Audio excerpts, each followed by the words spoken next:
Hi friends, welcome back to చోటు creations. Friends, ఇవాళ ఈ వీడియోలో స్వీట్ కార్న్స్ తోటి వడ ఎలా ప్రిపేర్ చేసుకోవాలో మీతోటి షేర్ చేసుకుంటున్నాను. ఈ వడ చాలా చాలా టేస్టీగా ఉంటుంది, చాలా హెల్దీ కూడాను. సో దాని ప్రిపరేషన్ ప్రాసెస్ ఎలాగో ఇప్పుడు ఈ వీడియోలో మీరు చూసేసేయండి. ముందుగా నేను ఇలాగా స్వీట్ కార్న్ని ఒక మిక్సీ జార్లో వేసేసుకొని కొద్దిగా బరగ్గా పేస్ట్ లాగా ప్రిపేర్ చేసుకుంటున్నాను.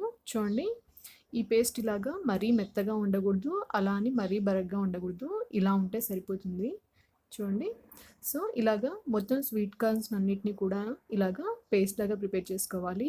దీనికోసం నేను 2 స్వీట్ కార్న్స్ని తీసుకుంటున్నాను. ఇలాగా ప్రిపేర్ చేసి పెట్టుకున్నటువంటి పేస్ట్ని ఒక గిన్నెలోకి వేసుకుంటున్నాను.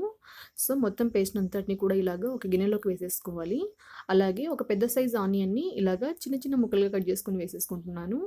అలాగే ఇందులోకి బాటిల్ గార్డ్ సొరకాయ అంటారు కదా, ఆ సొరకాయ తురుముని కూడా బాగా ఇట్లా తురుముకొనేసేసి దీంట్లో ఉన్నటువంటి వాటర్ని అంతటినీ కూడా బాగా పిండేసుకుని ఈ సొరకాయ తురుముని మాత్రమే వేసేసుకుంటున్నాను. ఇది ఇష్టం ఉండే వాళ్ళు వేసుకోవచ్చు, లేకపోతే అవసరం లేదు. అలాగే ఇందులోకి క్యారెట్ తురుముని కూడా వేసుకోవచ్చు.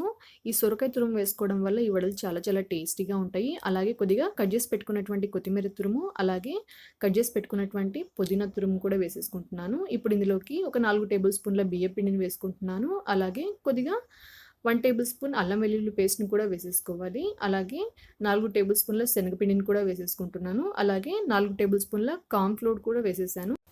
అలాగే 1/2 టేబుల్ స్పూన్ జీలకర్ర, రుచికి సరిపడా సాల్ట్ని కూడా వేసేసి ఇదంతా కూడా బాగా మిక్స్ అయ్యేలాగా చేత్తోటి బాగా కలుపుకోవాలి. ఇది మరీ నీళ్ళగా ఉండకూడదు, అలా అని మరీ గట్టిగా కూడా ఉండకూడదు. సో ఇలాగుంటే సరిపోతుంది. అలాగే రుచికి సరిపడా పచ్చిమిర్చిని కూడా వేసేసుకోవాలి. నేను ఫస్ట్ వేయడం మర్చిపోయాను.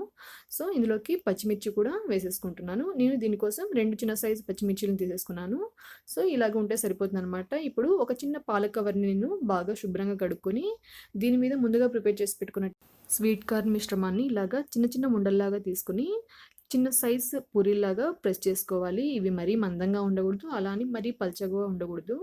సో ఇలాగుంటే సరిపోతుంది. చూడండి, ఇలాగా అన్నీ కూడా ఇలానే చేసేసుకొని స్టవ్ మీద ఆయిల్ పెట్టేసుకోవాలి. సో ఆయిల్ కొద్దిగా హీట్ ఎక్కాక అందులోకి ముందుగా ప్రిపేర్ చేసి పెట్టుకున్నటువంటి ఈ కార్న్ మిశ్రమాన్ని ఇలాగా జాగ్రత్తగా వేసుకోవాలన్నమాట. ఇలాగా మీడియం ఫ్లేమ్లో ఉంచుకొని వీటినన్నిటిని కూడా గోల్డెన్ బ్రౌన్ కలర్ వచ్చేంత వరకు బాగా డీప్ ఫ్రై చేసేసుకోవాలి.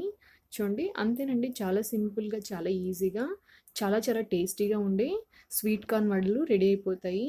సో వీటిలోకి మనం సాస్ కానీ లేకపోతే పల్లీ చట్నీ కానీ తీసుకొని సర్వ్ చేసుకుంటే చాలా చాలా టేస్టీగా ఉంటుంది, చాలా హెల్దీ కూడాను. ఇవి చాలా చాలా టేస్టీగా ఉంటాయి. అలాగే లోపల సాఫ్ట్గా, బయట క్రిస్పీగా, చాలా క్రంచీగా ఉంటాయి. సో ఈ రెసిపీ మీ అందరికీ నచ్చింది అనుకుంటున్నాను.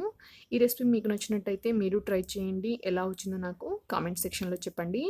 నా వీడియోస్ మీకు నచ్చినట్టయితే నా వీడియోస్ని లైక్ చేయండి, మీ ఫ్రెండ్స్కి అలాగే మీ ఫ్యామిలీ మెంబర్స్కి నా వీడియోస్ని షేర్ చేయండి.